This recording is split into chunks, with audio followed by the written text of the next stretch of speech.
Olá! Quem tem um negócio certamente já olhou para a conta de luz e viu uns termos meio estranhos, né?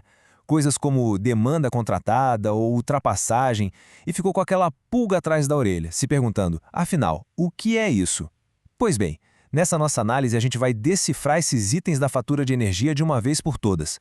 É que o ponto central é este. Muitas empresas pagam todo mês por uma tal de demanda, mas na real não entendem bem o que isso significa, por que está ali ou como isso mexe no bolso. Parece um bicho de 7 cabeças. Mas a boa notícia é que não precisa ser, não. Então, a pergunta é bem direta. Será que a gente sabe mesmo o que está pagando? Olha, entender esse conceito é o primeiríssimo passo para otimizar os custos com energia e, claro, evitar aquelas surpresas bem desagradáveis no fim do mês. Então, bora mergulhar nisso. E para fazer isso da forma certa, a gente vai direto na fonte. Tudo que vamos conversar aqui tem como base as regras oficiais do setor elétrico. Mais especificamente, essa resolução aí da ANEEL, Agência Nacional de Energia Elétrica. Isso é para garantir que a informação é precisa e confiável. Ok, vamos começar pelo começo, pelo primeiro conceito que é fundamental entender, a tal da demanda contratada. Pensa nela como se fosse a base do relacionamento, sabe? É o acordo que foi firmado lá com a distribuidora de energia. A definição oficial, a que está na regra, diz que é a demanda de potência ativa que a distribuidora se compromete a ter sempre disponível. É um valor fixo, medido em quilowatts, que está lá, escrito no contrato. Na prática, é como se a empresa estivesse reservando um pedaço da capacidade da rede elétrica usando tudo ou não. Agora, essa analogia aqui é genial para entender isso de vez. Imagina que a energia é água. A demanda contratada não é o total de água que se usa no mês. Isso seria o consumo, em quilowatt-hora. Não. A demanda contratada seria a largura do cano. Um cano mais largo deixa passar mais água de uma vez só, certo? É a mesma lógica. Uma demanda maior permite que mais equipamentos, e equipamentos mais potentes, sejam ligados ao mesmo tempo. Beleza. Se a demanda contratada é o que está no papel, o acordo, a demanda medida é o que acontece na vida real. É aqui que a gente vê o que foi usado de verdade. E a definição oficial aqui é a chave de tudo. A demanda medida é o maior pico de potência que a operação precisou da rede. E olha só que detalhe importante. Esse pico é medido em intervalos de 15 minutos. Isso quer dizer que não é uma média do dia, não. É aquele momento de maior uso, o pico de intensidade de consumo de energia dentro do mês todo. Essa comparação aqui deixa tudo muito claro. De um lado, a contratada, o plano, o valor fixo combinado com a distribuidora. Do outro, a medida, a realidade, o pico máximo que foi usado.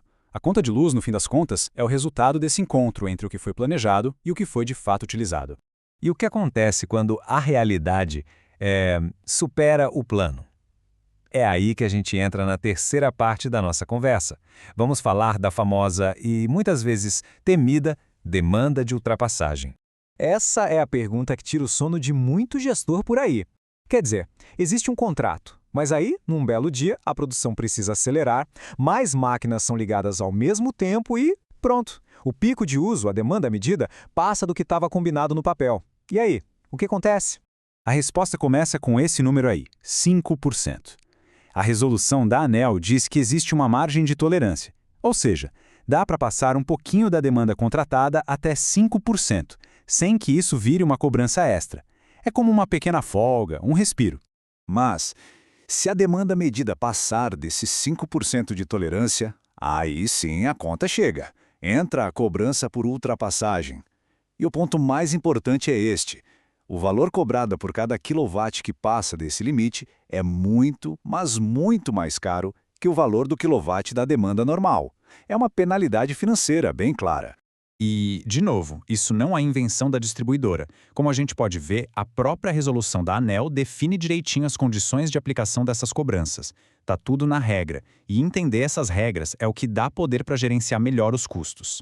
Bom, com esses 3 conceitos na cabeça, contratada, medida e ultrapassagem, a gente já pode começar a juntar as peças desse quebra-cabeça e transformar aquela fatura que antes era confusa numa verdadeira ferramenta de gestão.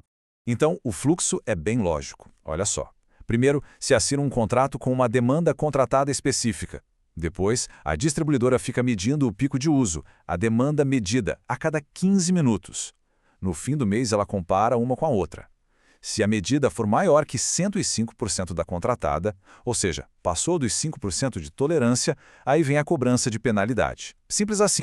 Então, a mensagem final é sobre transformar esse conhecimento em ação prática. Primeiro passo, saber de cor qual é a demanda que está no contrato. Segundo, monitorar a própria operação. O que causa os picos de consumo? Identificar esses momentos já ajuda a evitar as penalidades e pode até otimizar processos. E se a ultrapassagem virou rotina, talvez a solução seja renegociar o contrato. Às vezes, ajustar a demanda para cima sai bem mais barato do que ficar pagando multa todo mês. É uma decisão estratégica.